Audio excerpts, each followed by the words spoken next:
Boa noite.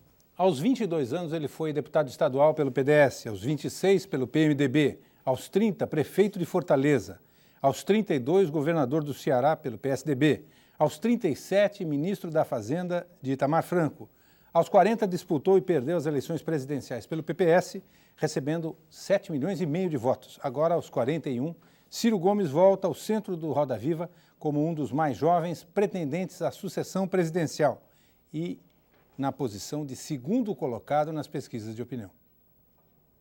Ciro Ferreira Gomes nasceu em Pindamonhangaba, interior de São Paulo, mas foi criado no Ceará, onde se formou em Direito. Foi casado com Patrícia Savoia Gomes, com quem teve 3 filhos. Em 1988, venceu a eleição para a Prefeitura de Fortaleza, com o apoio do então governador Tasso Gereissati.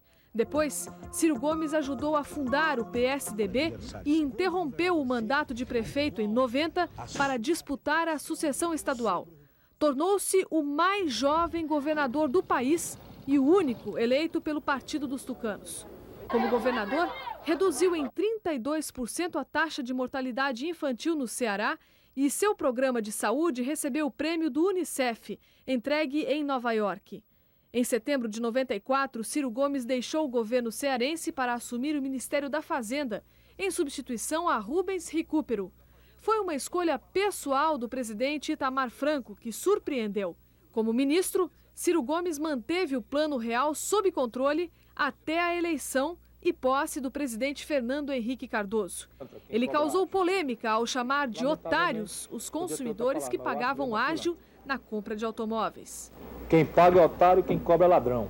Em 95, Ciro Gomes transmitiu o cargo de ministro a Pedro Malan e mudou-se para os Estados Unidos. Ali, fez um curso de pós-graduação e escreveu uma série de artigos criticando a política econômica do governo. Em 96, de barba crescida, lançou o livro O Próximo Passo. E o passo seguinte foi trocar o PSDB pelo PPS para disputar as eleições presidenciais de 98. Ficou em terceiro lugar, com cerca de 11% dos votos válidos. Para entrevistar o ex-governador e ex-ministro da Fazenda Ciro Gomes, nós convidamos Márcio Moreira Alves, colunista de política do jornal O Globo, Fernando Canzian, editor de Brasil do jornal Folha de São Paulo, Mônica Teixeira, apresentadora da Opinião Nacional da TV Cultura, Dora Kramer, colunista de política do Jornal do Brasil, Bob Fernandes, redator-chefe da revista Carta Capital, e Gildo Marçal Brandão, professor do Departamento de Ciência Política da Universidade de São Paulo. O Roda Viva é transmitido ao vivo em rede nacional para todos os estados brasileiros e também para Brasília. Se você quiser participar do programa, pode fazer perguntas utilizando o número 0, o código da operadora 11 252 6525, ou ainda utilizando o fax 0, código da operadora 11 3874 3454. E, finalmente, a internet, onde o nosso endereço é rodaviva@tvcultura.com.br. Boa noite, Ciro Gomes. Boa noite. Vou começar pelo seguinte ponto. Quando o senhor passou para o PPS, certamente foi uma atitude ousada, né, uma atitude arriscada, deixar um partido que tem uma sólida base parlamentar como o PSDB para buscar um partido muito menor e muito menos expressivo do ponto de vista eleitoral. Hoje o que aparece na sua legenda é uma quantidade muito grande de pessoas que estão aderindo ao PPS, claramente com o objetivo de estar dentro do partido antes do dia 30 de setembro e de poder disputar as próximas eleições, de obter uma legenda.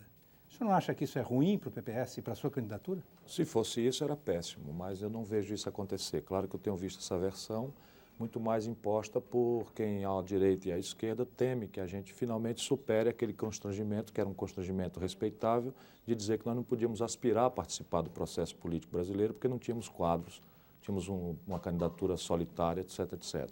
Hoje, nós temos quadros que, em São Paulo, pode se vincular a alguma tática eleitoral, porque o Emerson Capaz é uma das pessoas que pode postular pelo partido, mas não é isso que está acontecendo no Brasil. Os senadores e outras pessoas que estão entrando não têm postulação nenhuma relativa à eleição municipal.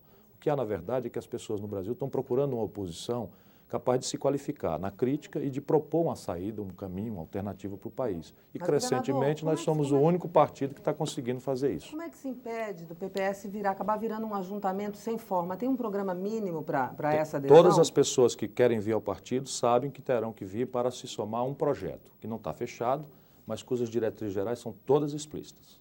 Todas as pessoas são obrigadas a discutir conosco essas questões todas e o partido não vai perder a direção. E nem, é bom lembrar, temos nada de natureza fisiológica para oferecer para ninguém. Nem mesmo um minuto de televisão nós temos por essa legislação autoritária que está aí. Ciro, mas você não reconhece que isso é uma formação, em um certo sentido, de uma máquina eleitoral, que você tem um projeto de eleição para 2002 e com essa máquina, quer dizer, colocando esses candidatos a prefeito no partido este ano, para que disputem o ano que vem, você vai federalizar essa eleição do ano que vem, aparecendo no palanque desses candidatos a prefeito. Quer dizer, é uma estratégia deliberada também. Não é isto, que nós temos documentos escritos que previnem, inclusive, essa estratégia. Se nós olharmos esses documentos escritos a muita distância do que está hoje se efetivando, o que está acontecendo hoje é a previsão que nós tínhamos lá.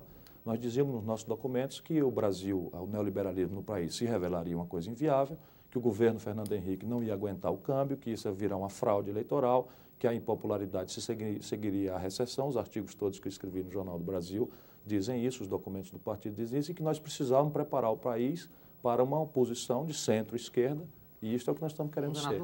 Um lugar onde as pessoas de centro-esquerda possam se reunir e dar conteúdo concreto a esse rótulo centro-esquerda, que até hoje ficou muito mais no rótulo do que no conteúdo programático, que no nosso caso é explícito.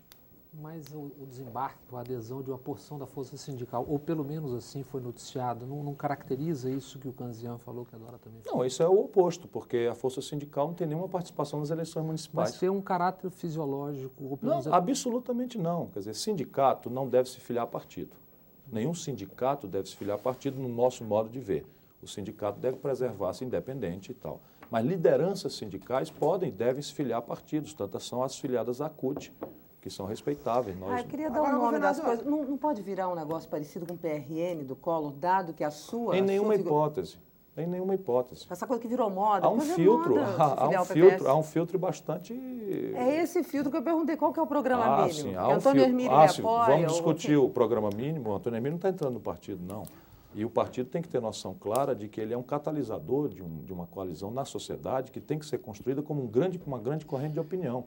E na nossa proposta não deve ser um partido só, porque a questão brasileira é tão complexa, tão grave, os desequilíbrios internos e externos do país são tão graves, o descasamento da nossa situação patrimonial, a dívida pública que arrebentou, tudo isso é tão delicado que celebrar um projeto nacional hoje no Brasil para ter alguma chance de êxito exige um enorme consenso popular, uma enorme coalizão que tem que ampliar a interlocução para além dos partidos políticos ao meio social, pequeno, médio empresário, profissionais liberais, artistas intelectuais, desencantados, religiosos com a política, tem que ser chamados a convergir, a participar, a discutir e a se encantar de volta com a política. Agora, o filtro ético do nosso partido é intransigente. Ninguém verá uma só filiação que não responda à exigência ética. Agora, a questão da largura da interlocução, sim, nós estamos recebendo setores centristas, porque faz parte da nossa compreensão, assim como os trabalhistas ingleses fizeram, assim como o Partido della Sinistra na Itália, evoluindo do Partido Comunista Italiano, também fez, na esteira de um debate. Sendo que, no caso brasileiro, nós vamos ter que fazer essa pedagogia com muito mais intensidade, dado o atraso do debate político no nosso país, especialmente no meio político. Deixa eu fazer uma pergunta ingênua dentro disso. O senhor está agregando uma série de políticos. Entre o pessoal que é a favor do governo e o pessoal que é contra o governo, o senhor está tirando uma reta e está conseguindo agregar uma série de políticos. Agora, o fato de agregar políticos pode ganhar eleição, mas não pode levar a governo, não pode governar, talvez. Vai governar com quem? Quer dizer, com o agregado de hoje, de ontem? Não. Essa que é a questão. A minha pergunta, se a gente compara o governo Collor, que fez Zélia de ministro, e o governo Fernando Henrique, que com toda a objeção que você pode fazer a ele tem uma equipe que vem trabalhando há 20 anos com ele, a minha questão é, que equipe o senhor tem? O senhor tem apenas um ou dois intelectuais, um ou dois técnicos, ou conseguiu agregar solidamente gente que faça com que... Quando o senhor, se o senhor assume o governo, na eventualidade de ganhar a eleição, assume o governo, o senhor vai governar com quem? Com quem? Que tipo de gente? Olha, se eventualmente essa campanha se transformar numa candidatura vitoriosa à presidência da República, é porque terá acontecido um fenômeno no Brasil. Eu tenho muita vivência, eu fui ministro da Fazenda, trabalhei com uma equipe muito grande, eu fui governador do Estado, tive uma equipe excelente, brilhante, foi sistematicamente o governo mais aprovado do país, premiado mundialmente em todos os campos. Nós trouxemos a escolarização das crianças do Ceará, junto com o Tasso Gereissati, lá numa sequência de governo, de 60% para 97%. Nós temos resultados em todos os campos e temos massa crítica, claro. Fui prefeito de uma capital, a quinta maior cidade do Brasil, então, e já houvera sido deputado 2 vezes. E hoje eu tenho uma frequência no meio acadêmico do país também muito intensa. Eu reconheço os quadros brasileiros, tenho olhado, tenho observado, tenho uma enorme interlocução com o meio empresarial do país, tenho uma grande abertura para conversar com a liderança sindical e política de todos os partidos no Brasil, mas isso não vai se reunir ao meu redor. Vamos projetar aquilo que aconteceria se uma eleição dessa alcançasse êxito. O que é que teria acontecido antes? Um movimento de opinião tão amplo, tão intenso e tão forte que teríamos a força de quebrar as estruturas que estão aí. Não é? Então, só nessa condição. Mas se isso acontece, terá sido não por uma obra personalíssima minha, como aquela do Collor. Deus me livre, nunca na vida eu me prestaria um papel de fazer um discurso simplório, populista, de uma interlocução barata, bajulando o sentimento de ressentimento justo da população ou deixando a população crer em promessas sociais mirabolantes e infinanciáveis. Eu tenho vivência bastante para saber o que é que dá nisso. Então, não é isso. Mas também não vamos aceitar que, para não ser populista, messiânico, sebastianista, ou o que quer que seja, vai ter que se entregar à oligarquia política brasileira. Agora, governador, nesse seu arco de forças que o senhor diz que acredita que seria necessário para ter um projeto para o Brasil, inclui-se o PSDB? Amplos setores do PSDB. Amplos setores do PSDB. Covas, especialmente? Indubitavelmente. Qualquer projeto nacional no Brasil. E se o senhor tiver que disputar tão pequena um segundo turno com o Mário Covas?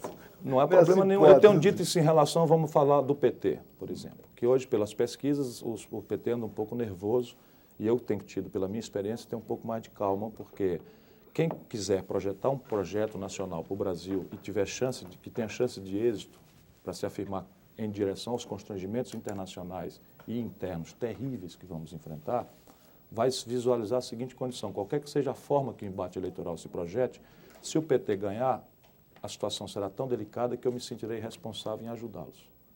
Se eu ganhar, em qualquer circunstância, precisarei deles.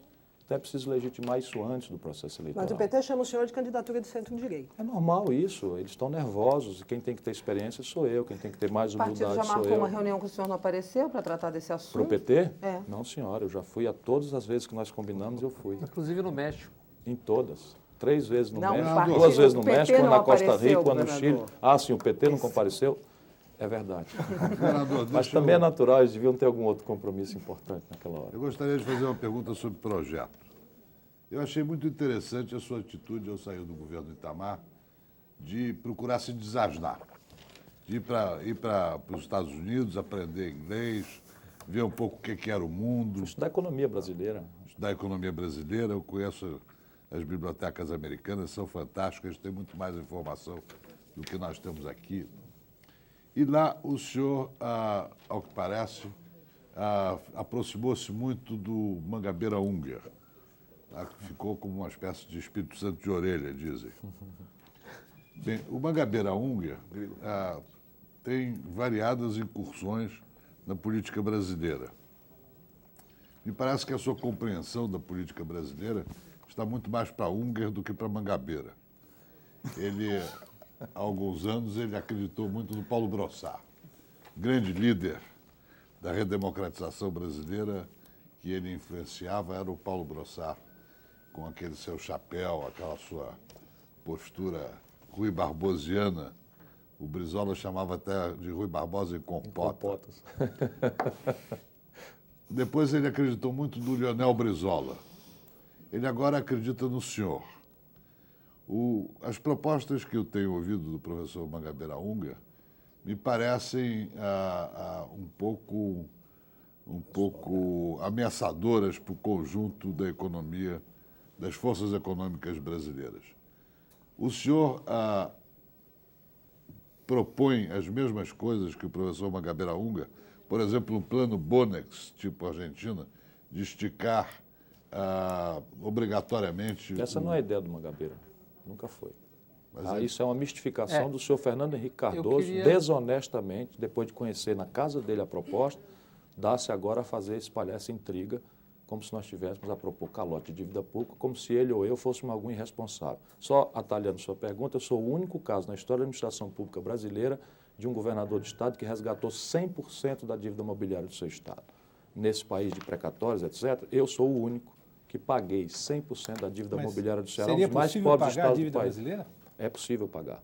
O problema da dívida brasileira não é propriamente o tamanho dela ainda, embora esteja crescendo exponencialmente, e essa é a maior irresponsabilidade, o maior crime deste governo, que foi descasar completamente o passivo brasileiro, a dívida pública brasileira, do nosso patrimônio.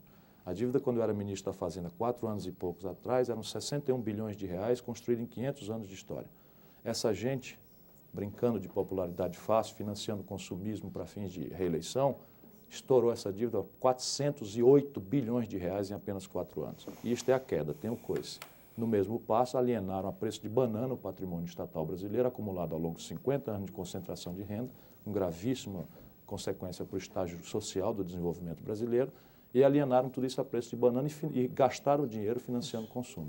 Hoje, pela primeira vez na história, o brasileiro não sabe, mas crescentemente experimenta as consequências, o país está numa situação de liquidez. Por quê? Não há patrimônio mais e o credor da dívida pública está começando a ficar inseguro. O resultado disso, e essa é a questão, é que a dívida está tomando um curto prazo dramático. Ela vence toda hoje em 8 meses.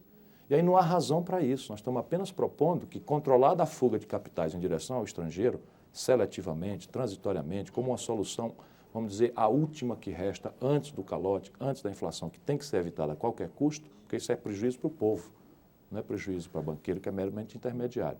É essa condição para poder você criar uma condição para seguradoras, fundos de pensão e bancos nacionais negociarem com o governo, sem violência, sem quebra de contrato, com prazo. Fuga de capitais? Mas o capital já não fugiu antes do... E como é que Não, impede pelo fato do capital senhor de ganhar a fugir? eleição? Não, este ativo não. Qual é o Como é que problema? impede capital de fugir? Então, o câmbio no Brasil é centralizado. É só você ter algum controle. A conta CC5, que na verdade é uma fraude. Circularam por aí de endinheirados brasileiros 111 bilhões de dólares em direção ao estrangeiro nos últimos 4 anos. Não há país do mundo que suporte essa sangria. Então aqui se diz, não, é uma heresia, para a interdição do debate, logo vem a desqualificação, é o calote. Nada disso. Nada disso. Nós estamos propondo uma coisa que salve a poupança brasileira e apenas pedir ao credor da dívida brasileira que nos dê um prazo minimamente razoável para que se resgate cada uma das coisas. Não é longo prazo, não. E inclusive com um prêmio. Quem alongar o prazo deve merecer o prêmio de um juro mais alto, para que o juro de curto prazo possa cair. E se esse juro de curto prazo cair sem a providência de controle seletivo do câmbio, o que acontece? É uma fuga de capitais, eles vão esperar lá fora o resultado da negociação e quebram o país. O senhor, já que o senhor está, o assunto aí foi para a área econômica, eu queria lhe perguntar o seguinte, o senhor como ministro do governo Itamar foi a pessoa que iniciou aí, na era pós-Collor, aí, o processo de abertura do Brasil, que acabou levando uma série de empresas aí para condições de falência, etc. E hoje o discurso do senhor é exatamente na outra linha, dizendo que o governo abriu demais, etc. O senhor não se sente um pouco responsável por essa quebra das empresas? O senhor se arrepende do que fez? Acha que foi uma medida errada naquela altura? Não tenho arrependimento, eu cumpri o meu dever. Ciro? Oi. Desculpe, só para... Cláudia Souto, aqui de São Paulo, Francisco Taz, de Ribeirão Preto, e José Newton Mariano Saraiva fazem exatamente... Lucas Languedorf fazem exatamente... José Newton Mariano Saraiva fazem exatamente a mesma pergunta. Claro, eu não me arrependo não, porque eu cumpri o meu dever. Eu fui chamado, é bom lembrar, para que a memória brasileira se avive, a circunstância em que eu assumi o Ministério da Fazenda. Havia crise da parabólica, havia ágio, desabastecimento, a inflação de julho no lançamento do plano tinha sido 0, a que se projetava para setembro já seria 3 e havia uma pressão generalizada de desabastecimento na economia brasileira e ágio. Nessa circunstância, com a capacidade instalada da produção brasileira 100% ocupada, só havia uma chance de se salvar a estabilização e não deixar o plano real morrer da mesma doença que lá atrás matou o cruzado, que era a reindexação e a volta da inflação, era um choque de oferta. Então foi feito um choque de oferta explicitamente garantindo que aquilo não era paradigma de política industrial de comércio exterior. Não havia tempo, era uma emergência, só tinha uma única saída. Fazer um choque de oferta, trazendo do estrangeiro a mercadoria que o consumidor brasileiro queria comprar e acabando a crônica de ágio sem aquela demagogia mistificadora do passado, que era mandar laçar boi no pasto, prender gerente de supermercado, cantar o hino nacional com o ridículo bottom de fiscal do Sarney espetado no peito. Isso é moço demais, talvez não lembre como é que foi isso aí no passado. Então eu fiz isso, mas entre nós sempre teve muito claro que isso era uma providência transitória. Eu não fiz abertura, eu apenas antecipei a vigência da tarifa externa comum do Mercosul, que já estava apalavrada no Tratado de Ouro Preto para entrar em vigor em janeiro próximo. Eu fiz essa providência de setembro para outubro e apenas eliminei naqueles segmentos de produto que estava havendo ágio, portanto, desabastecimento e pressão de volta da inflação, eu eliminei a gradualidade. Confiado de que esta e outras providências seriam adaptadas na sequência nas tais reformas que o país Mas o senhor precisava é fazer. completamente contra a abertura ou o senhor acha Não. que... No encaminhamento da sua pergunta, benefícios eu antagonizo duas coisas. Primeiro, nem é verdade que eu fiz a abertura, porque eu apenas antecipei a tarifa externa comum nessa circunstância, e nem é verdade que eu defendo que se feche. Nunca disse isso. A economia moderna é a economia aberta. Apenas a condição competitiva da economia brasileira, por transição, está desequipada para competir, porque está estrangulado no financiamento, tem um juro aqui 10 a 20 vezes maior do que o juro internacional, está desequipada para competir, porque está anacronizada tecnologicamente, boa parte por causa da proteção, e ela não tem escala, por média. 7 em cada 10 empregos no Brasil têm origem em pequenas e médias empresas. Então é preciso ter uma política industrial e de comércio exterior, não que feche, mas que seja capaz de compreender a economia brasileira como ela é. Há setores extremamente competitivos, que devem competir abertamente, e setores extremamente atrasados, que devem ser protegidos transitoriamente. Então, a nossa proposta é fazer um amplo diagnóstico, setor a setor, do estágio de competitividade sistêmica de cada um deles e ver o que é, comparado com o produto mais competitivo mundial, qual é o ponto onde nós estamos perdendo. Se for uma condição macroeconômica imposta pelo Estado como taxa de juro, há do Estado proteger nesta proporção até que se remova esse constrangimento. Governador, sempre transitoriamente em direção à economia aberta, integrada. Tem um fantasma que já rondou aqui umas 2 ou 3 vezes a conversa, e o senhor enfrentou isso na eleição passada e certamente vai enfrentar na próxima eleição, talvez até fisicamente, do ponto de vista de presença, que é o ex-presidente Collor. Ele vindo a ser candidato, isso é algo que vai atrapalhar ou vai ajudá-lo? Não sei. Eu apenas quero repetir aqui uma coisa que eu disse, que já está sendo fraudada nessa desonestidade que aqui e ali frequenta a política brasileira e a mídia também, os setores da mídia. Não é? Eu disse, perguntado, porque isso não é meu assunto predileto, não tenho nada com isso, não é? O que é que eu acho da volta do Collor? O que eu disse é o que a minha consciência jurídica, a minha formação moral, minha formação cristã me indica. O que eu disse é que uma pessoa não deve cumprir pena o resto da vida. Que uma vez cometido o mal feito, sendo apenado, exaurida a sua pena, tem direito de buscar a reintegração na sociedade. Agora, o povo vota ou não vota se quiser. Eu digo logo que eu não voto. Agora, o senhor já viu que o senhor mesmo falou que se o senhor ganhar, terá sido, se a minha candidatura vier a ser vitoriosa, terá sido um fenômeno. Quer dizer, né? Quer dizer, um fenômeno de opinião. Um fenômeno de opinião, mas não é um fenômeno que vai ser construído em base de apelo populista, não. Mas não será um fenômeno que vai ser construído nesse discurso mestiço de ressentimento, radicalismo de goela, simplificação grosseira dos problemas, imputação das responsabilidades todas à pessoa física do presidente da República e me oferecer de salvador da pátria. Deixa eu só dizer isso aqui, eu não sirvo para salvador da pátria. Se alguém achar que eu sou, vote no outro. Pois é. Agora, a sua candidatura, ela é para valer mesmo? Ou não você está ocupando espaço para ser candidato a governador ou a senador pelo Ceará? Governador da vez passada ou senador da vez passada dariam conta aos cearenses pela sua generosidade extrema comigo de que eu poderia ter colhido 76% dos votos. Então, mas se o Tasso for candidato a presidente... Mas o Tasso, nesta vez, não quis ser candidato a governador, insistiu bastante pela generosidade fraterna com que sempre me tratou para que fosse eu o candidato. E eu disse a ele que não podia ser porque prejudicaria o povo do Ceará. Mas o Tasso pode ser candidato a presidente. E nesse quadro o senhor não viria para governador? Não tenho como projetar isso a tal distância do processo. Mas está no quadro. Só não gostaria que a minha vida me pusesse nessa situação. Governador, qual é a sua análise do cenário político hoje?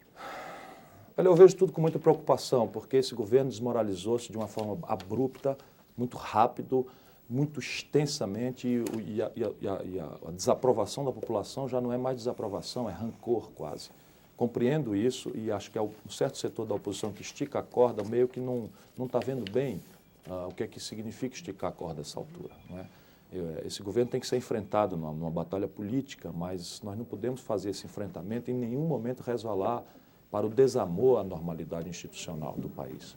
A população precisa de nós, mesmo nós, especialmente nós da oposição, e olha que eu fui até censurado, não me deixaram falar, muitas vezes a desqualificação até nessa coisa, mas é preciso dizer isso, esse homem foi eleito pela maioria popular brasileira, é um péssimo presidente, eu nunca tive dúvida, já achava isso no primeiro mandato, quando ele iludia as pessoas com esse ilusionismo do consumo fácil, né, que ficava mais fácil sair de São Paulo para Miami do que ir para Fortaleza. Diga-se de passagem, Fortaleza é muito melhor do que Miami, todo mundo sabe disso, não é? Mas é preciso amar as instituições, é preciso lecionar para o povo, nós do antagonismo, que o voto tem que ser maduro, responsável e que impedir um presidente só em circunstâncias jurídico-política formal, imputação de um crime formal, com a responsabilidade pessoal do presidente. Essa acusação não há. Só dizer um péssimo presidente, você acha pouco, mas isso não é suficiente para defenestrar alguém do poder. Até porque, digo eu ao Lula, um dia nós dois, ou eu ou você, vamos estar nessas responsabilidades. Não pense que a crise passa porque nós vamos chegar lá. Se nós legitimarmos essa linguagem de que governo um ciclo de impopularidade deve ser defenestrado, nós vamos parar onde? Essa linguagem tem tudo a ver. Parar num quartel. Provavelmente, sempre que se rasgou a Constituição nesse país, não foi para beneficiar a população. Então, mas essa linguagem tem muito a ver com o raciocínio de que a chamada política burguesa não interessa. No fim das histórias, muitas vezes as pessoas cacoete stalinista mofado, é verdade. Agora, eu só queria voltar àquele tema da questão política do partido, do PPS. Porque o que me assim, surpreende é o fato de que não se vê, pode até ser que exista, vida efetiva do PPS fora dos moldes da política burguesa. Quando, na história desse partido, ele era um partido que tinha uma inserção social, que tinha organizações... Esse não é o mesmo partido que você conheceu, mas esse partido fez essa catarse, mais do que uma autocrítica, mais do que uma revisão programática, que num congresso doeu muito para essa gente boa. Eu nunca fui comunista. O senhor é socialista? Eu sou social-democrata em processo de aperfeiçoamento desse conceito de social-democracia, que também está superado. Eu estou muito curioso, estudando esse experimento agora. Há uma perplexidade conceitual no mundo que eu partilho dela com uma curiosidade muito grande. Mas, governador... Essa ideia de estou sabendo de tudo não é comigo, não. Eu tenho enorme perplexidade. Agora, eu acho que a gente pode se blindar, fora do debate filosófico que cabe, onde a perplexidade impera no mundo, a gente pode se blindar, no caso brasileiro, tão caricata é a nossa situação, em coisas concretas. Qual é o marco de economia política que nós podemos celebrar numa ampla convergência de centro-esquerda, ainda que seja por transição? Qual é o marco de modelo tributário que pode elevar a receita pública sem acunhar a competitividade sistêmica da produção? Nós temos uma proposta nessa direção. Qual é o marco previdenciário que poderia ser celebrado no país sem perseguir os aposentados e pensionistas, sem alimentar a ilusão de que o nosso problema previdenciário está na despesa? Não é na receita. E aí nós propomos um regime de capitalização público e o desate do nó da dívida pública. E um Estado, qual é o papel novo do Estado na economia? Reintervir, estatizando os meios de produção? Não, pensamos que não. O novo moderno Estado que temos que ter no Brasil deve ser parceiro da produção para dar a ela ponte para 3 linguagens da competitividade global. Superar o estrangulamento no financiamento, superar o atraso tecnológico e mediar essa inserção internacional que o Fernando, não é isso? Governador, só uma coisa. O senhor falou em salvador da pátria. Eu não sou um salvador da pátria. Não tenho a menor vocação e não deixarei ninguém se iludir ao meu redor. Mas a questão é a seguinte, o senhor deve ter plena consciência ao dizer isso, que muita gente teme o senhor.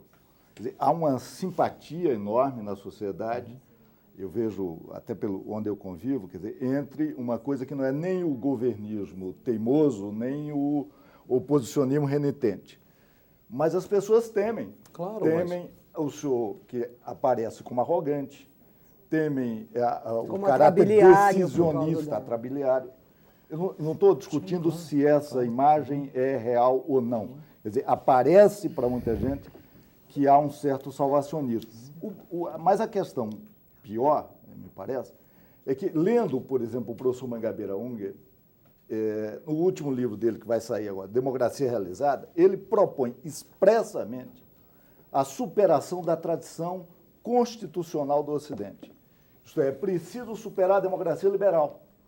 É preciso pressionar as instituições, mobilizar a população, pressionar de fora para dentro e ter um presidencialismo que resolva os impasses plebiscitariamente.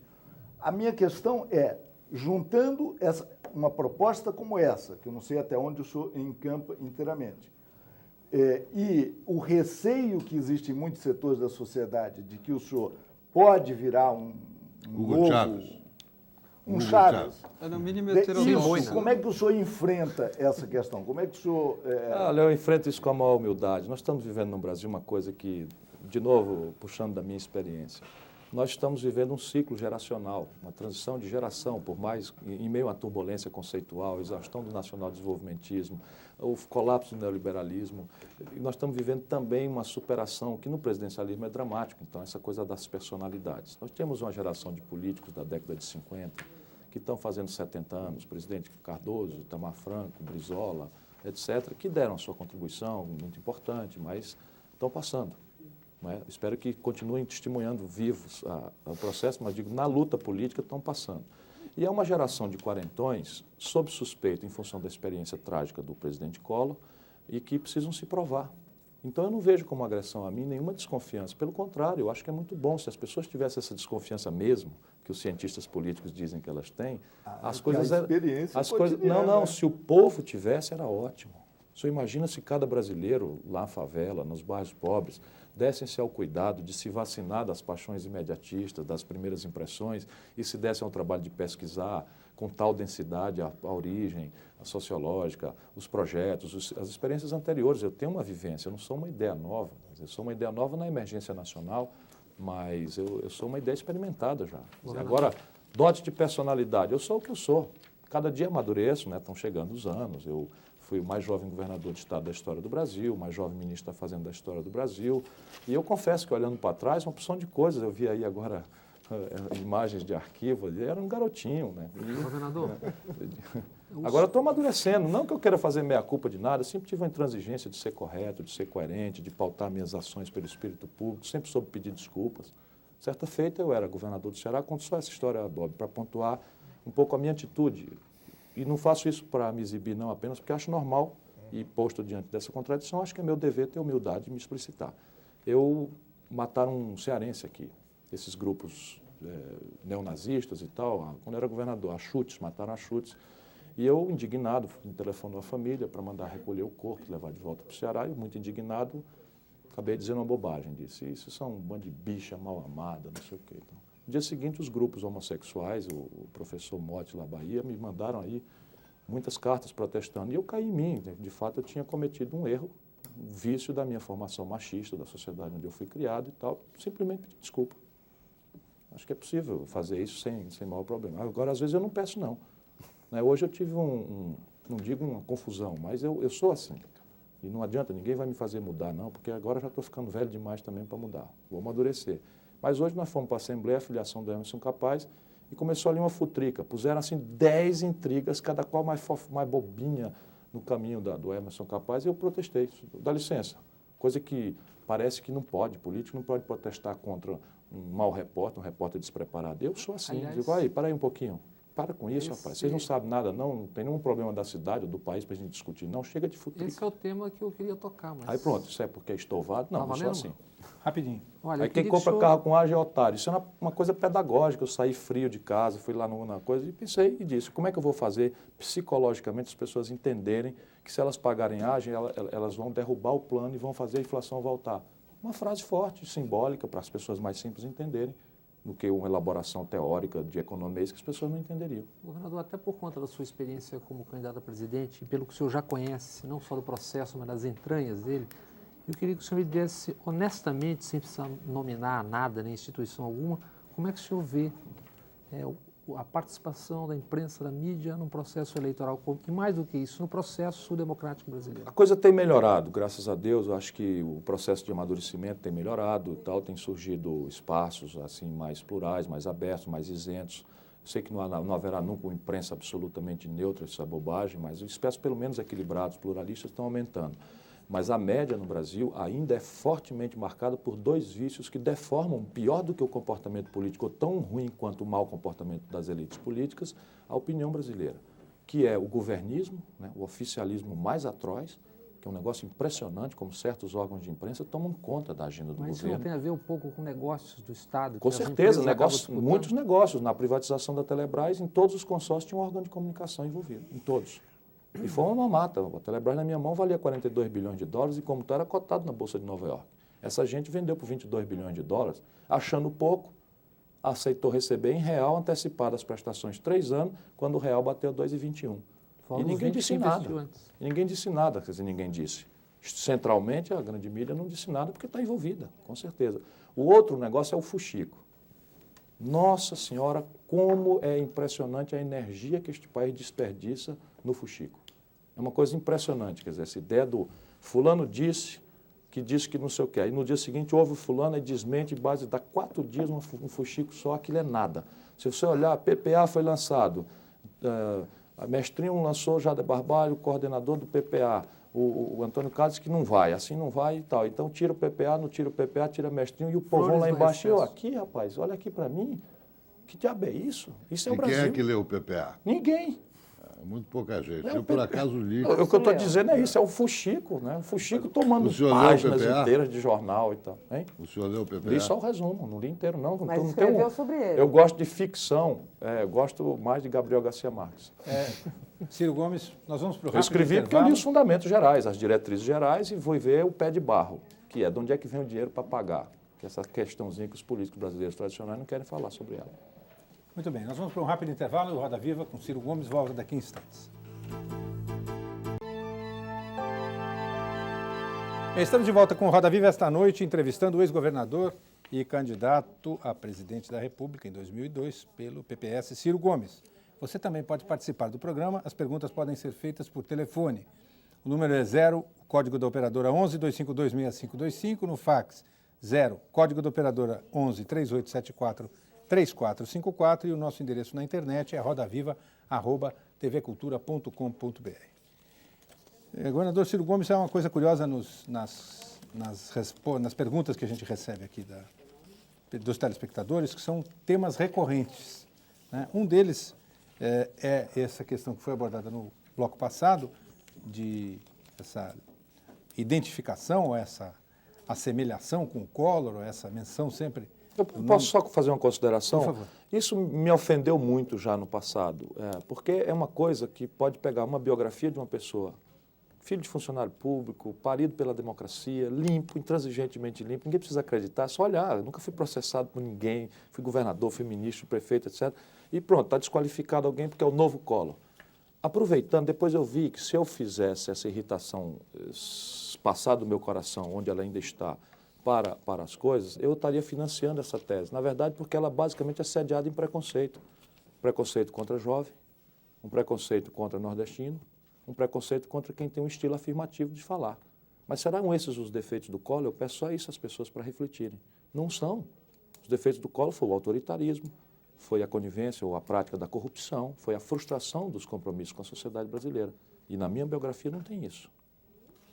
Perfeito. Então, outro tema recorrente, que eu acho que permite a gente colocar esse segundo bloco do debate numa questão mais ampla, que é a seguinte, seja como for, já que o senhor descarta a possibilidade de qualquer tipo de rompimento do mandato do presidente Fernando Henrique Cardoso. A não ser que aconteça uma acusação formal de um crime de responsabilidade que não aconteceu até hoje.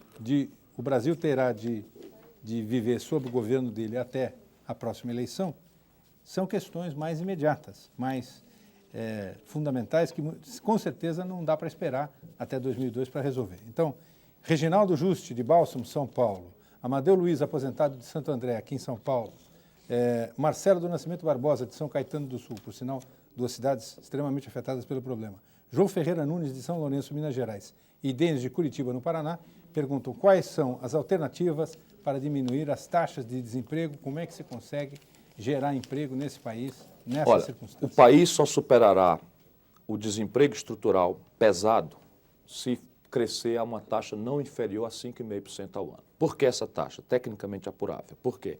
Porque nós crescemos a população apta ao trabalho, jovens, à razão de 2 milhões por ano. Isso é 1,7%, mais ou menos. O país tem ganho produtividade, forçado a modernizar-se pela competição, a uma razão de 3% ao ano, em média. Isso que significa trocar homem por máquina. Então, são 2 usinas de desemprego violentas. Para superar isto, o país precisa crescer a 5,5%. Para crescer a 5,5%, o país precisa consertar uma taxa de investimento e, portanto, uma taxa de poupança superior a 35% do PIB. E aí está o nó. Nós temos que lecionar isso para a população, fora do economês, quer dizer o seguinte, só há emprego se abrir uma loja nova sem a outra quebrar.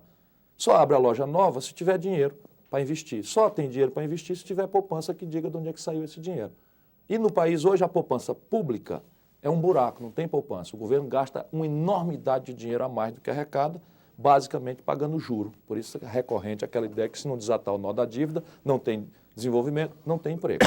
Segundo, poupança é privada. Como o governo tem um rombo na sua conta, ele drena a poupança privada, que já é muito pequenininha, via juro alto, via expansão da dívida pública, para financiar esse rombo. Porque a porta da inflação, a sociedade brasileira não aceita que se destampe mais, embora esteja aí ameaçadora. Quero dizer aqui, porque esse programa sempre fica arquivado, quando eu dizia que o câmbio ia estourar, não queriam ouvir. Agora estou dizendo, a inflação está aí ameaçadora, não é inflação de demanda. Não é a inflação de demanda, é a volta do overnight, a dívida pública estreitando o prazo, é uma dificuldade de liquidez tremenda que vai acabar tendo que monetizar. Se não se fizer uma coisa séria, vai acabar tendo que emitir dinheiro para pagar a inflação então, volta. Isso que o senhor Concluindo o menciona, raciocínio do emprego, que é fundamental, que essa é a grande angústia da sociedade brasileira. Ficar nesse tema, né? Há a poupança estrangeira, que este governo quer a todo custo, que a sociedade acredite, não vamos ser salvos da nossa imprudência pelo dinheiro estrangeiro. Aí a imprensa a serviço da propaganda oficial chama especulador internacional de investidor estrangeiro com o mesmo nome. Essa aqui é a equação do jirico. É a gente pagar 25% de juros para ele vir aqui e a gente ter reserva cambial aplicada a 5,5%.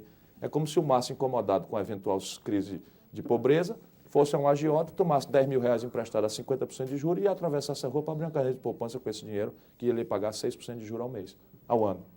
Então, veja, é uma loucura. E o outro dinheiro, que é o de risco, esse que interessa ao Brasil, só está vindo na boa. Está vindo para comprar a preço de bananas estatais, que estão imediatamente rendendo, como telefonia e distribuição de energia elétrica, e para empresas brasileiras estranguladas no financiamento, ou seja, não há expansão da atividade econômica brasileira. Mas eu queria entender como é que muda essa... porque isso que o senhor está apresentando é, vamos dizer assim, pelo pouco que eu conheço, a formulação básica do seu projeto. Isso. Certo? É isso aí. Olha, a minha proposta é essa. O diagnóstico é esse. E as pessoas precisam entender, porque o que tem que ser feito está dito aqui. Nós precisamos construir poupança. Sim, mas como é que faz isso antes de 2002? Como é que constrói poupança? Com esse governo que está aí. Não. Esse governo tem que fazer isso. Eu acho que é o grande caminho da oposição, propus isso ao Lula, era celebrar um grande diálogo nacional, agitar a sociedade brasileira pela primeira vez não para o protesto, que é legítimo, que é cabível. Um dia lá a gente vai fazer o protesto. Mas tem uma outra energia que está instalada na sociedade brasileira, que é essa angústia, que nós deveríamos agitar num grande debate de caminhos concretos, alternativos, que, construído consenso na sociedade, o governo estaria obrigado a fazer. Porque hoje ele blinda a discussão dizendo, eu estou fazendo assim porque não tem alternativa.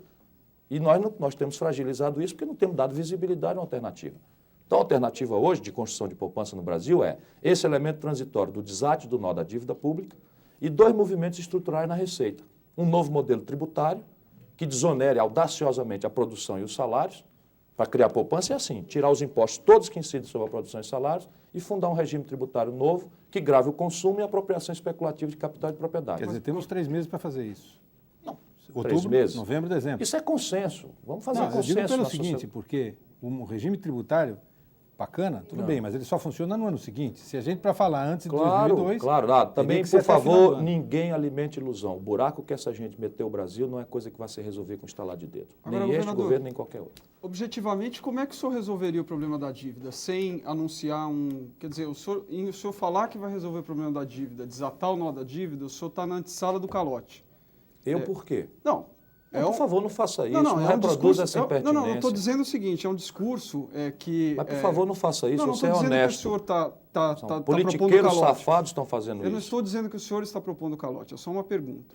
Eu estou dizendo o seguinte, o capital estrangeiro é um capital volátil, é um bicho Não medroso, estou falando de todo mundo capital sabe. estrangeiro, estou falando de brasileiros endinheirados. Eu sei disso, mas o governo só financia essa dívida hoje com um capital volátil estrangeiro. Não quer é dizer, estrangeiro, é o que eu estou dizendo. Vocês, jornalistas, estão chamando de investidor estrangeiro brasileiros que, à luz das iminências de crise, vão a Caimã, vão ao Uruguai e de lá voltam com a taxa mais alta, com os prazos mais curtos e com os tributos eliminados para especular aqui. O estrangeiro já foi embora faz muito tempo. Governador, não há credor de dívida interna brasileira estrangeiro. Eu sei, 100% mas no dela caso brasileiro. de qualquer temeridade em função de uma perda de dinheiro aqui no Brasil, não são só os estrangeiros que vão embora. O capital nacional vai embora também. Aconteceu isso na desvalorização Por isso presume a minha proposta controle da conta de capital. É isso que eu estava querendo colocar.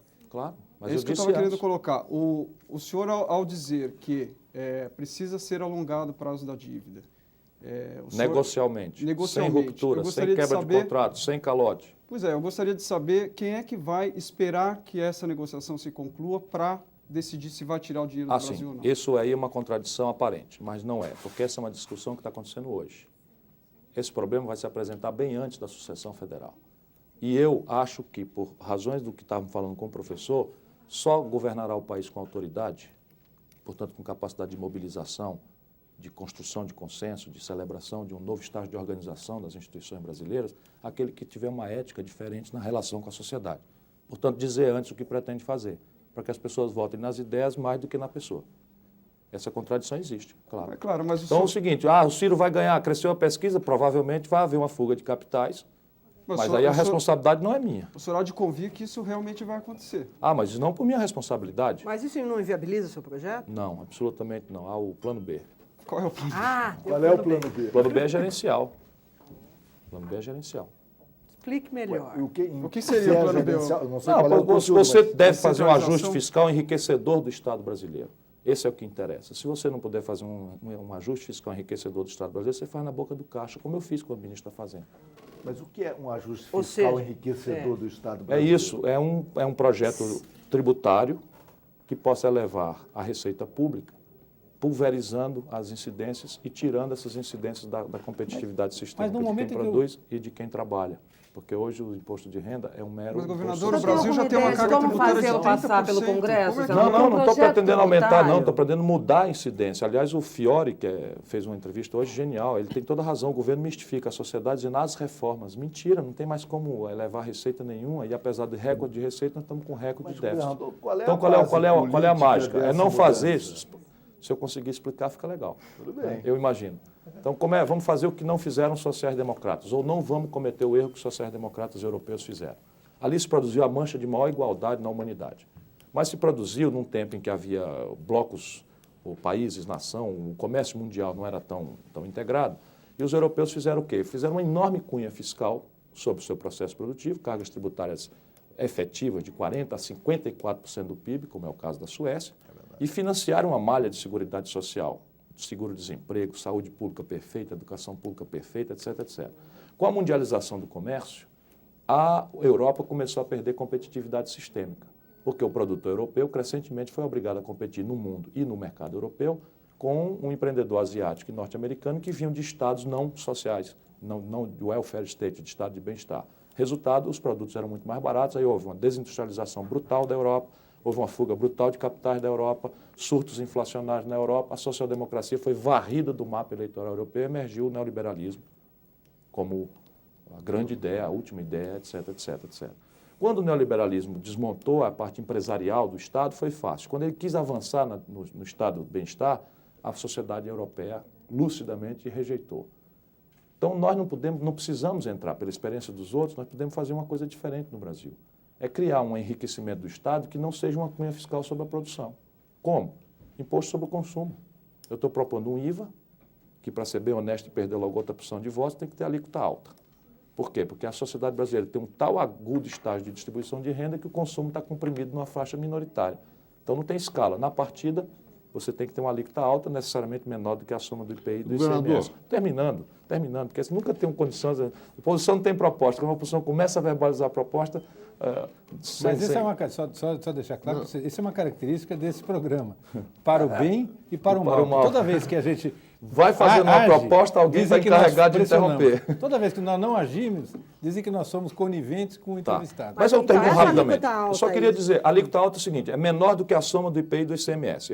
Nas simulações que eu tenho feito... Mas é igual para o leite e para o carro importado? Não, a cesta básica e aluguéis são excluídos. Cesta básica e aluguéis são excluídos. O segundo imposto é um imposto imaginado por um professor inglês chamado Caldor, que cai como uma luva no Brasil. Qual seja... O professor conhece, é um imposto que se incide sobre o consumo, e este é progressivo. Você tira a faixa média baixa de consumo, não cobra nada. E da faixa média para cima, você cobra progressivamente. De maneira que aquele barão lá em cima que acende um charuto com uma nota de R$100... paga. Hein? O poupa paga. O poupa paga. O que poupar não tem incidência. O que consumir tem uma incidência progressiva. O consumo médio é pouco. O consumo abusivo é muito. Isso casa com uma luva. Ou o imposto sobre heranças e doações, também progressivo. Esse alcança. Não é? E veja lá quando é que eu vou ganhar a eleição nesse país. Eu queria chegar nesse imposto sobre herança. Heranças e doações. O imposto sobre herança é um imposto estadual. Não. Senhor, na Constituição. Atualmente, sim. Atualmente. Pensei que na minha proposta. Não, eu estou dizendo, atualmente o imposto sobre herança é estadual. E não arrecada nada. São valores fictos e tal. Todos os governadores do PT, outros ou da direita, ninguém pôs o imposto sobre a herança, que é a forma de impedir que o privilégio passe de uma geração para outra e que foi usado em todos os países industrializados do mundo. Mas, na Como verdade, é que existe muda o imposto isso? causa-mortes, transmissão causa-mortes e tal, que é sobre valor ficto. Não tem efeito arrecadatório nenhum. Nós temos que construir um outro imposto moderno. Como é que sobre... faz tudo isso passar pelo Congresso? Não vai haver... Não.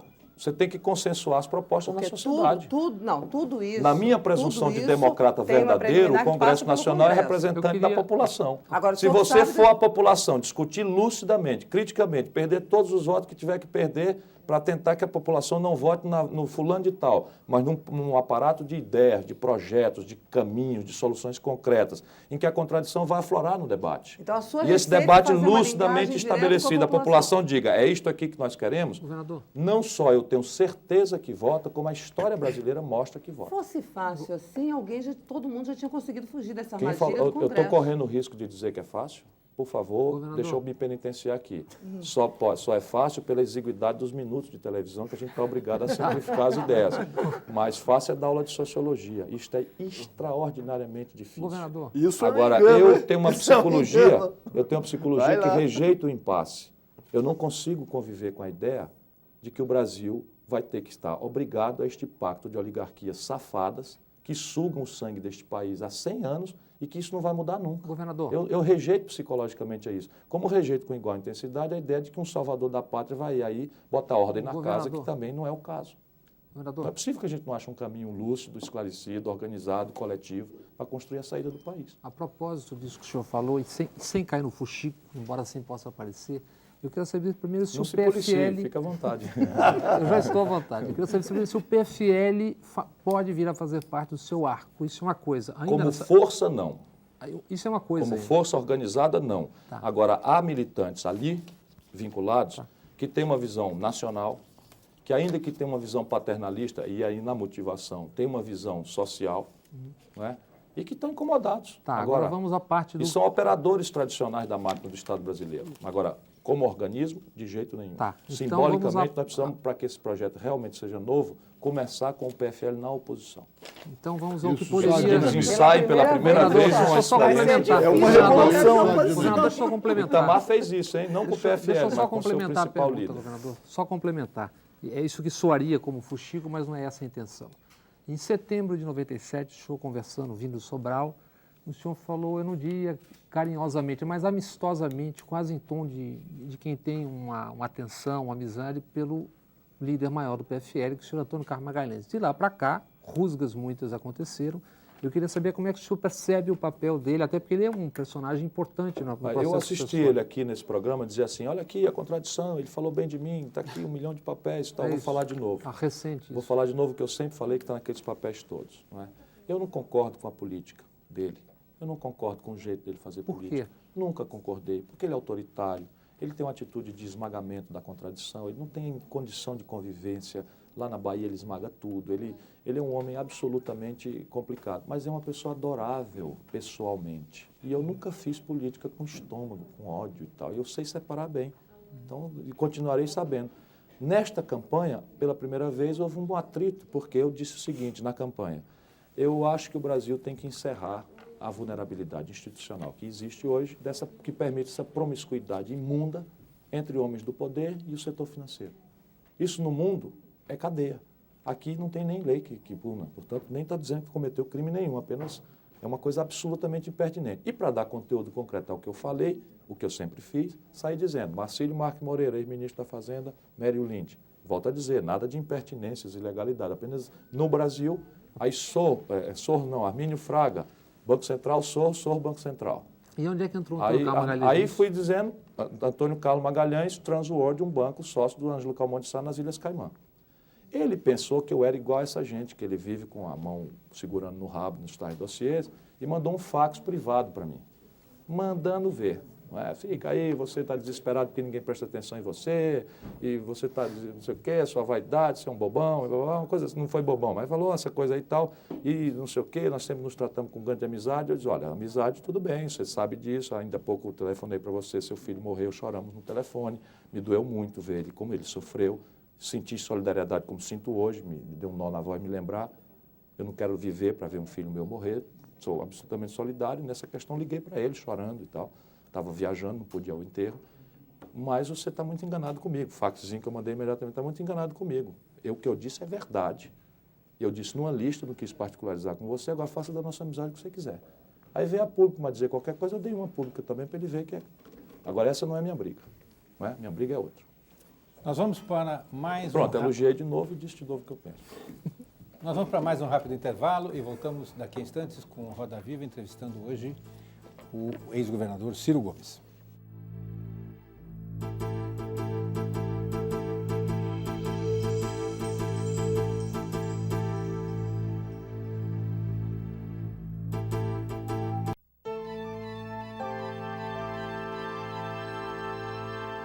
Bem, estamos de volta com o Roda Viva. Eu tinha aqui perdido, eu vou confessar logo, os números do telefone, é capaz de dar um branco. Né? Nós estamos de volta com o Roda Viva, esta noite entrevistando o ex-governador Ciro Gomes.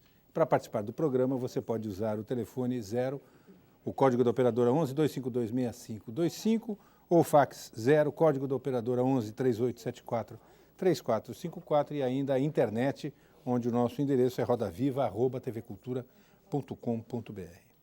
Ciro Gomes, tudo isso que o senhor falou aí, ou boa parte disso, depende com certeza de mais do que apenas e tão somente os votos e as forças do PPS. Né? Isso está óbvio quando se fala que a sua candidatura é uma candidatura de centro-esquerda. Bem, o campeão de perguntas aqui era o Collor, o segundo colocado, está quase aqui derrubando o primeiro, é exatamente essa questão. Né? Alexander Goulart, que manda pela internet, a gente não sabe, deve ser gaúcho, estudante de jornalismo, desculpe, de Porto Alegre. Ari, que também manda pela internet, não assina, né, Ari Cummings. Tal. Roberto Garcia também pergunta via internet. Sérgio Fernandes, 72 anos, aposentado, de São Paulo. Joilson Góes, de Salvador da Bahia, estudante de comunicação. J. Fernando de Luca Torres, que manda sua pergunta pela internet. Cláudio Amarante, de Diadema, São Paulo. E Caio Sérgio Neves, estudante de Recife, pergunta o seguinte: e a união das esquerdas? Como é que fica uma possível aliança com o PT? Que aliança é essa? E, finalmente, não era o caso de falar menos mal do PT e buscar uma frente com o Partido dos Trabalhadores? Eu não falo mal do PT. Quando você me pergunta o que eu acho do PT, eu acho o mais importante partido da oposição no Brasil. Agora, discutir comportamento, atitude, especialmente do principal partido de oposição no Brasil, é mais que um direito, um dever, porque a posição deles vai ter a ver com o destino do país.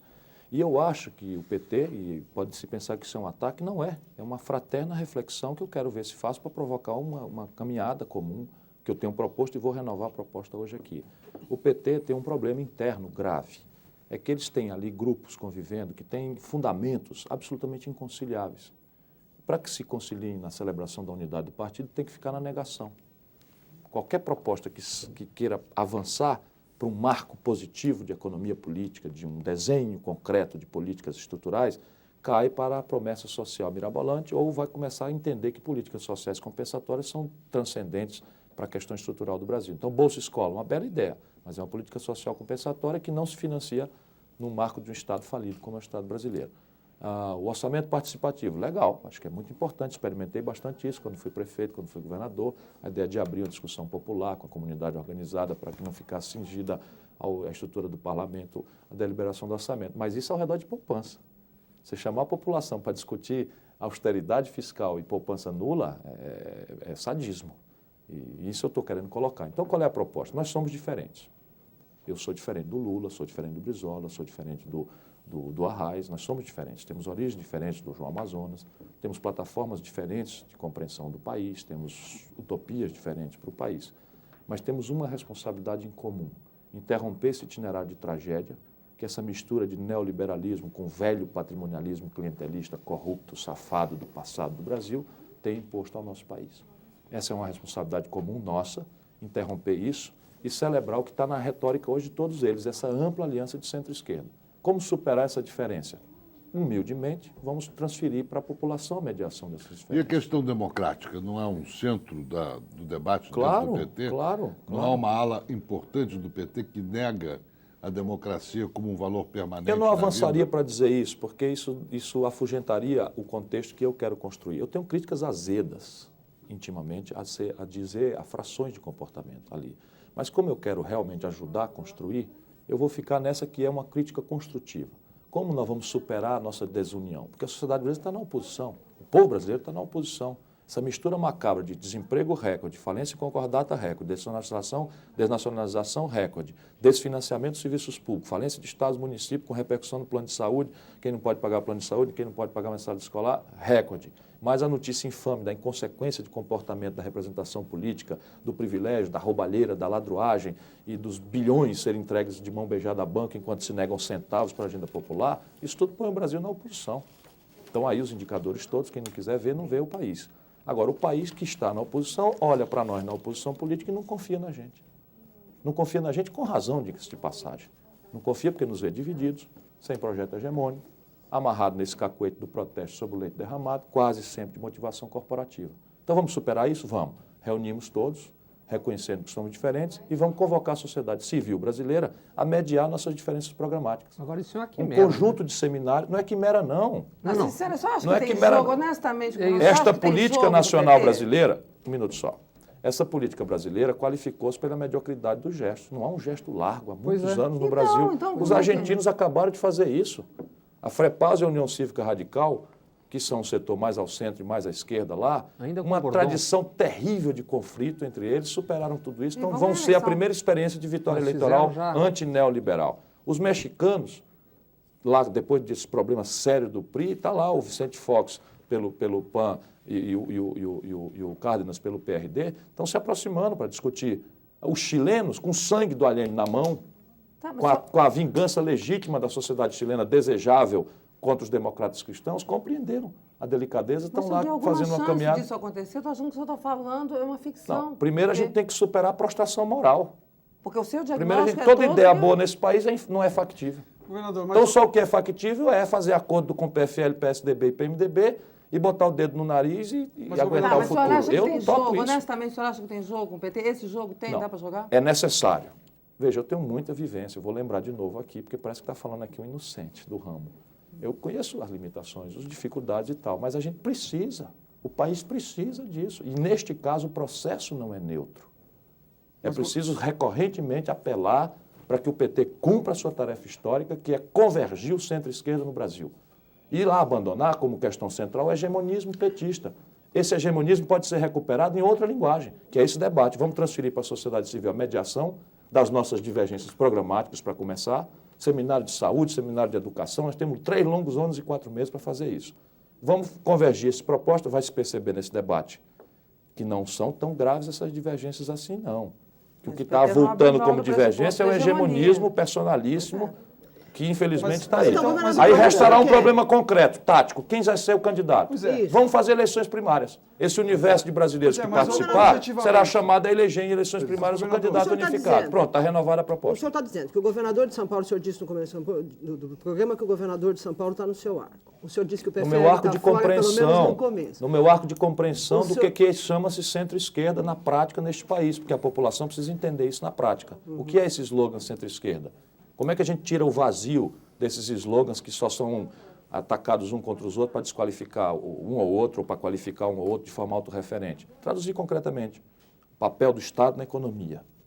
E onde é que milita o senhor Mário Covas, onde é que milita o senhor Tasso Gereissati, que em qualquer projeto sério deste país vai precisar convergir com essa gente, que é a gente da melhor qualidade. Agora, porque podem ser meus principais adversários, vou desqualificá-los, meus amigos do PT têm essa moda. Eu sou maravilhoso para apoiá-los. Mas se eu represento uma ameaça, eu já viro o cão. Então não pode ser assim. Eu sou o que eu sou, com a minha contradição, com alguma virtude que eu possa ter. O senhor disse que a contradição com o PT não é tão grave. No programa. No programa, mas...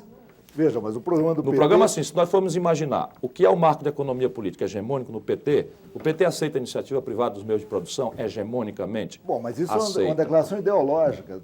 Não, isso é um marco concreto. Estado versus mercado. Mas veja, qual é a opinião do PT hegemônico em relação à propriedade dos fatores de produção?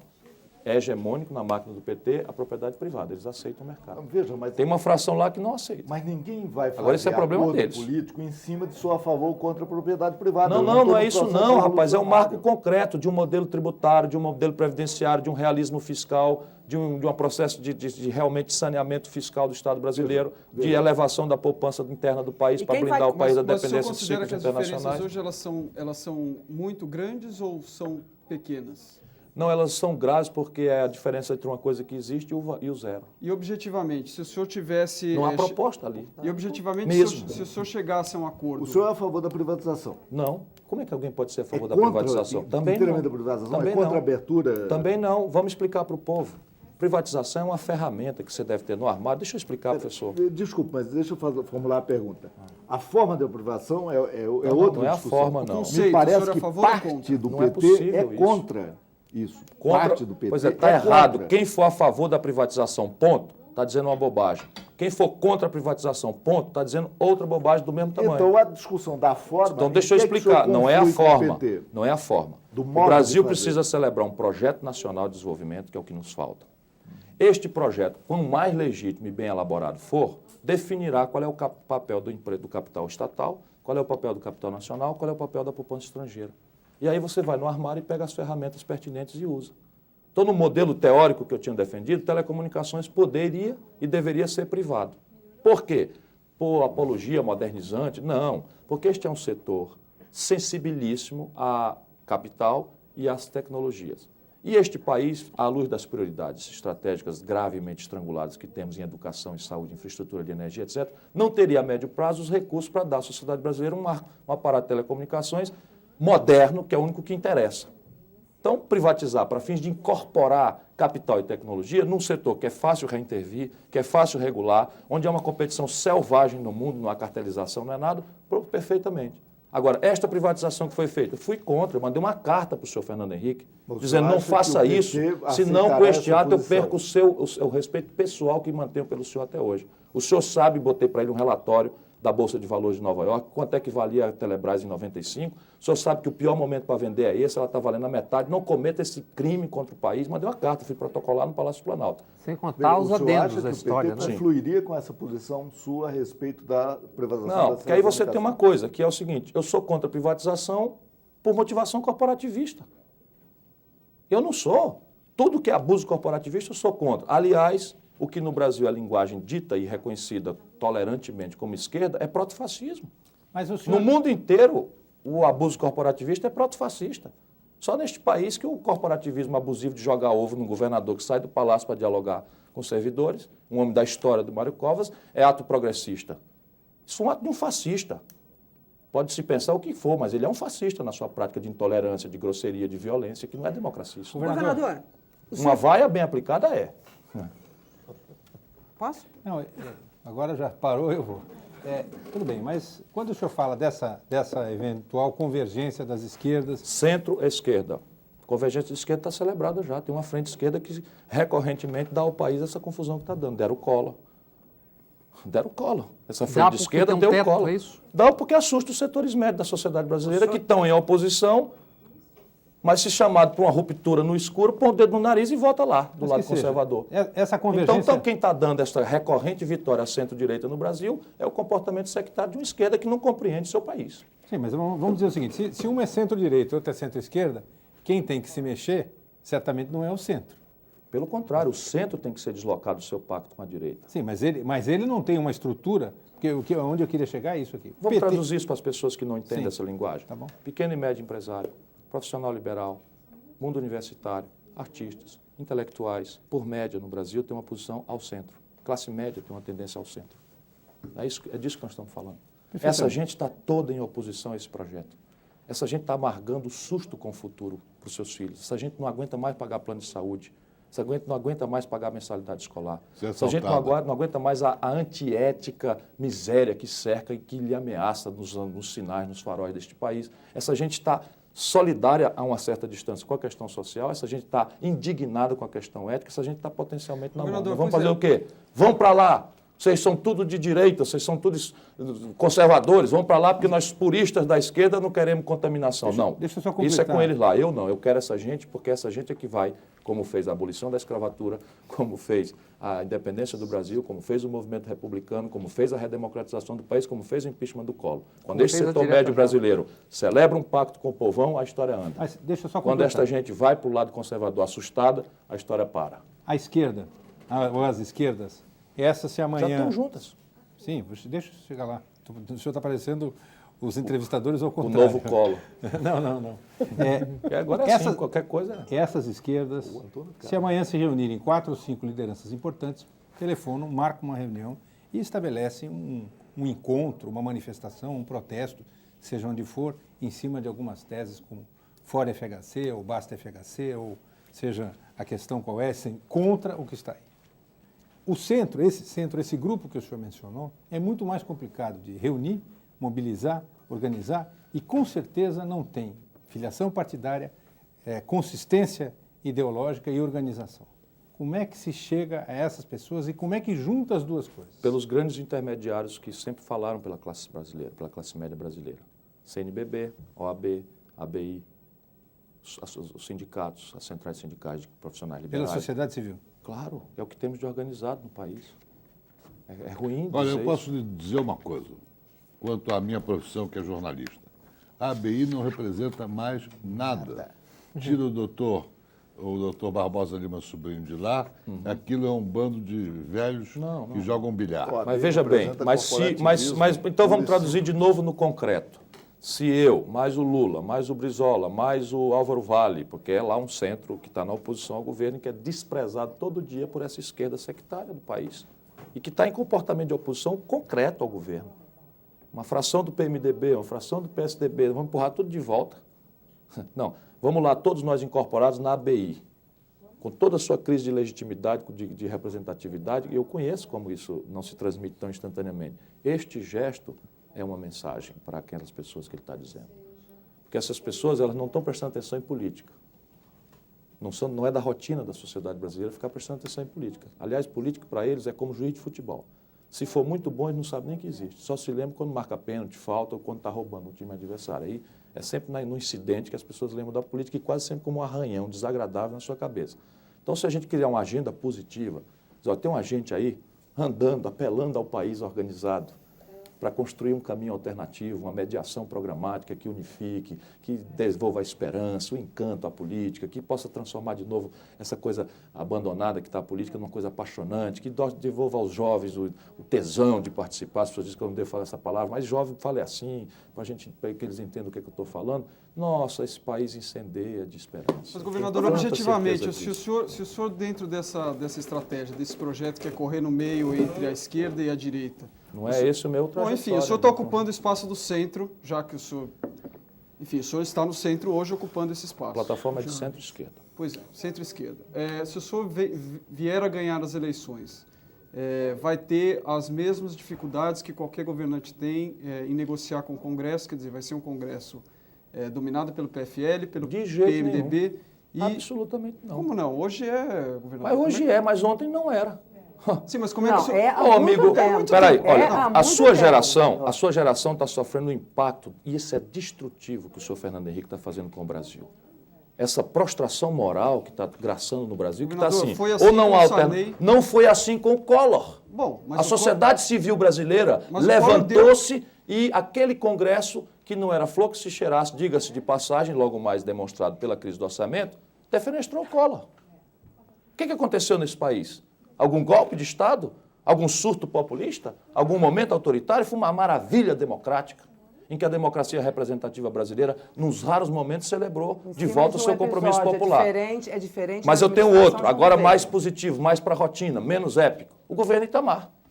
O governo Itamar não comprou um voto. O governo Itamar pegou o país no fio de uma navalha.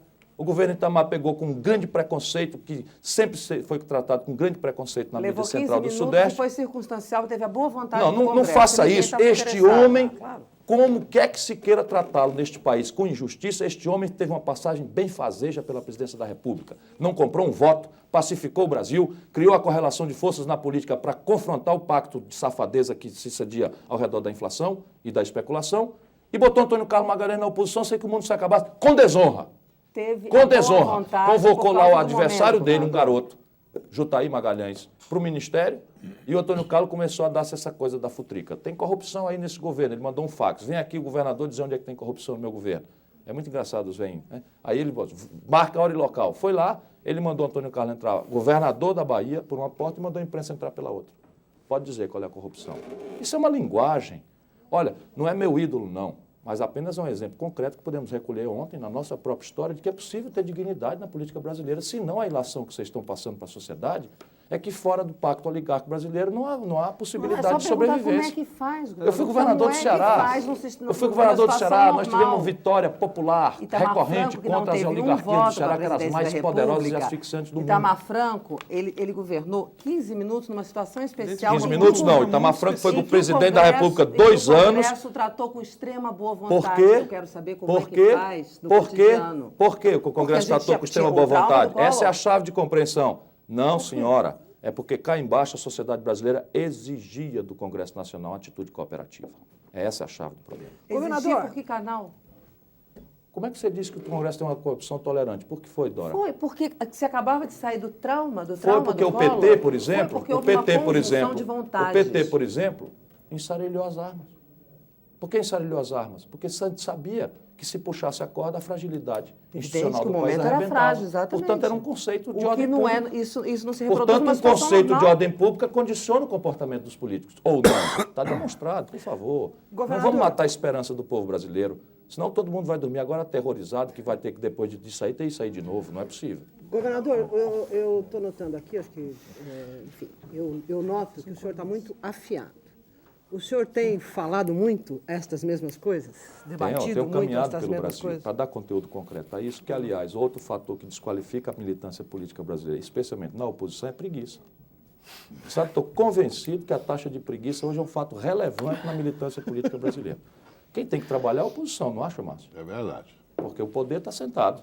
Quem tem que trabalhar somos nós. Eu ando por esse país, essa semana estive em 7 estados. 7 com São Paulo, 6 estados. Fui ao norte. Fui ao Maranhão, fui ao Pará, fui ao Amazonas, fui a Roraima, fui ao Mato Grosso, fui a Santa Catarina e voltei cá, a São Paulo. Capitais e interior. Conversando com empresários, estudantes, militantes políticos, inclusive procuro o PT, procuro o PDT, em todos os lugares onde eu vou. E as pessoas escutam o senhor? Aliás, em Sobral, se não me engano, em Sobral... Por alguns lugares eu tenho sido pago para falar. Na sua cidade de Sobral... Esta semana, por exemplo, este mês eu já ganhei 30 mil reais. Eu não sei se é assim ainda, mas na sua cidade, em Sobral, em 97... Não, este ano lá está a coalizão... Quem governa? Qual é a coalizão? PPS-PT. Esse pessoal pensa que é difícil, que é a sua cidade natal, né? Minha cidade, o prefeito é seu irmão. Sobral, Natal, Brasil. O prefeito é seu irmão? O prefeito é meu irmão e o vice-prefeito é um arquiteto, Edilson Aragão, brilhante do PT. Tem secretários maravilhosos, estão produzindo a administração mais popular do Ceará. Governador, deixa eu perguntar uma coisa fora desse... O senhor foi governador de um estado, um importante estado do Ceará, do estado do Nordeste. O que o senhor, se eventualmente for eleito, fará? Que programa o senhor tem para enfrentar a questão da desigualdade regional entre o Norte e o Centro-Sul, que aparentemente está crescendo? Vamos emendar uma aí, governador, que PPA, é a questão... isso é muito claro. Que é a questão básica é verdade. de muitos telespectadores. Ivan Silvestal, de Jacareí, de São Paulo, aqui do estado de São Paulo, e Antônio Eustáquio, de Curitiba, do Paraná, e outros telespectadores que ligaram perguntando sobre a questão da seca. Que é outro Bom, a questão do desnível regional no Brasil tem que ser contemplado como uma das diretrizes gerais, mas na ambiência, no contexto da distribuição de renda. Nós temos que nos ocupar não mais do regionalismo que está fragilizando, para não dizer outra coisa mais grave, o Pacto Federativo Brasileiro. Falemos honestamente, o ressentimento recíproco entre São Paulo e o resto do Brasil está crescendo. E precisa ser desarmada essa bomba com urgência. E só vai desarmar essa bomba aquele que tiver a condição de celebrar um Pacto Federativo novo, na ambiência de um projeto nacional de desenvolvimento que contemple com equilíbrio. E qual é o equilíbrio criterioso que a gente pode celebrar no Brasil? É a ideia de fazer as políticas públicas e a questão da infraestrutura do país obedecerem a critérios não oportunistas de quem são os amigos do rei. para que haja planejamento e execução continuada, sem o que não há estratégia de recursos hídricos, por exemplo, no Nordeste. Nenhum governo pode ser, tem que ser 20 anos seguidos, planejadamente, para executar aquilo ali com grande consenso. Então, qual é o critério? As políticas públicas têm que ser investidas, tem que haver um critério de investimento que é diretamente proporcional à população e inversamente proporcional à renda per capita. Porque a miséria na periferia de São Paulo, no Rio de Janeiro, é muito grande também. O Nordeste não tem mais o monopólio da miséria. Eu estive agora em Roraima, é impressionante como aquela gente está sofrendo. É impressionante o sentimento de abandono que eu encontrei no interior do Pará. É impressionante no Acre, lá em Cruzeiro do Sul, já na fronteira, como os brasileiros ali viventes se queixam de estarem absolutamente excluídos de qualquer consideração. Para sair agora na Transamazônica, você demora horas, porque nem manutenção tem. Em Altamira encontrei racionamento de energia, 12 horas por 12 horas de energia. Isso eu estou vendo com os meus próprios olhos. Então é preciso ter critério que permita ao país, nas políticas públicas de educação, de saúde, fazer esse critério objetivo. Onde é que está a miséria? Não interessa. Nós vamos fazer o seguinte, renda per capita, inversamente proporcional, vai ter mais quem for mais pobre e vai ter diretamente proporcional à população. Você faz isso em saúde, um per capita com saúde, você faz isso em educação, um per capita por aluno ano, você pode fazer critérios. E em matéria de infraestrutura é a teoria da vantagem comparativa.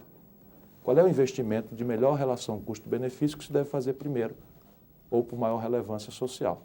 E aí não tem dúvida, por isso que eu disse, eu saudei o tal PPA como uma coisa que tem qualidade técnica, porque ali se avançou bastante na compreensão de 350 intervenções, eu estou arredondando o número. 368, para ser exato. 368 intervenções que efetivamente eu estou vendo, as hidrovias da Amazônia, do Centro-Oeste, as ferrovias do Centro-Oeste ao Norte e a Transnordestina, o porto ali, o porto acolá, o gasoduto acolá, etc. É isto mesmo que o Brasil precisa. Agora é preciso hierarquizar qual é a relação custo-benefício para sair do clientelismo desbragado que hoje é o que preside as ações do governo. São 368 programas e fundamentalmente recuperar a capacidade de poupar e de investir do Estado brasileiro, senão tudo mais é conversa fiada de político. Não é? O que não existe no PPA, e que é uma coisa difícil, é uma cronologia, não existe etapas médias. Isso. Não diz, este ano vou tirar que é o que tanto dinheiro e pôr em tal lugar e tal... Para produzir um resultado. Então é uma enorme dispersão de boas intenções e promessas mentirosas para fins publicitários e acaba desmoralizando o próprio plano.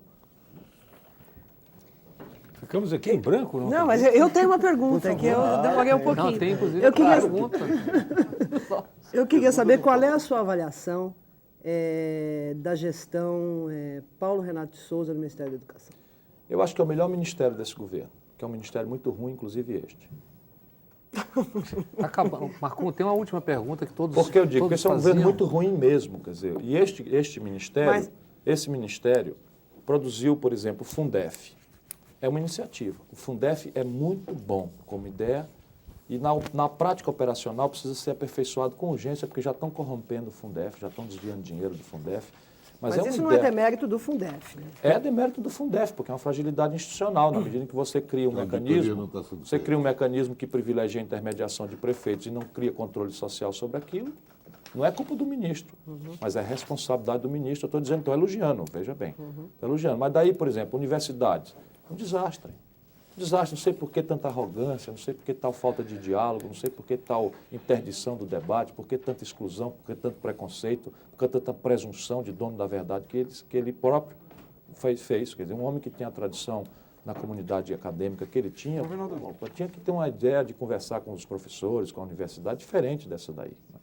Mas não é a universidade que é corporativa, não é a universidade Em parte que é... sim, mas quem quer consertar o problema é que tem que ter mais humildade, mais sensibilidade, mais tolerância, mais espírito público, mais paciência. E a reforma política? A reforma política está sendo proposta aí, que parece Essa que reforma atinge política, o BPS. não atinge não. Não? Veja bem, no passado a nossa ameaça era essa. Agora a nossa ameaça é a outra, que nós estamos crescendo, virando um partido balofa, etc, etc. Portanto, já não nos alcançarão mais com critérios numéricos. Agora tem que nos alcançar com critérios qualitativos. Mas o senhor concorda com essa proposta de reforma? Eu não temo, mas na verdade a reforma política que o país precisa, inadiável, não está proposta. É uma que elimina a influência abusiva do dinheiro na política, e essa inclusive passou, o senhor Fernando Henrique vetou, que era o financiamento público das campanhas. É uma que garanta ao eleitor, depois da eleição, algum controle sobre a estrutura representativa, e essa nunca foi proposta, que é o recall. Nós estamos propondo isso daí. Que é a ideia de que o eleitor pode caçar o deputado que traiu o programa que ele se comprometeu na eleição. é uma eleição que garanta mais densidade programática aos partidos e menos personalismo. Nós estamos propondo um sistema de voto em listas fechadas, em que as pessoas ascendam na hierarquia do partido conforme a qualidade programática que executarem na vida extra-eleitoral. E essa não está proposta. Então, na verdade, fidelidade partidária para eles é dar poder a uma cúpula para constranger a base e atenuar a lógica de chantagem que o senhor Fernando Henrique emulou. Governador, nosso tempo está acabando aqui, mas eu acho que tem uma última ponderação a colocar. Esse programa tem realmente a característica de que, tempos depois, ele vira história, com todos os seus defeitos e com algumas de suas qualidades.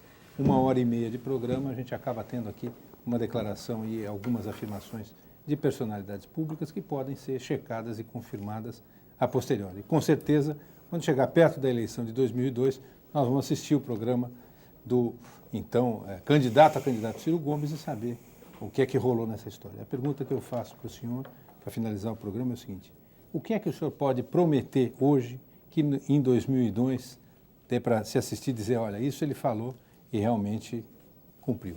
O que eu posso prometer é que no dia seguinte da eleição serei rigorosamente a mesma pessoa e caminharei rigorosamente pelos mesmos caminhos que caminhei antes da eleição. Ou seja, eu não farei nenhuma promessa fácil que não possa ser resgatada no dia seguinte na sua inteireza. Isso não é uma retórica, isso é minha vida no passado, como governador e como prefeito. Governador Ciro Gomes, muito obrigado pela sua entrevista, obrigado aos nossos entrevistadores. Infelizmente, havia mais perguntas aí, eu tive que interromper em função da ditadura do horário. Uma boa noite a você, uma boa semana e até a próxima segunda, sempre às 10h30 da noite, com mais um Roda Viva.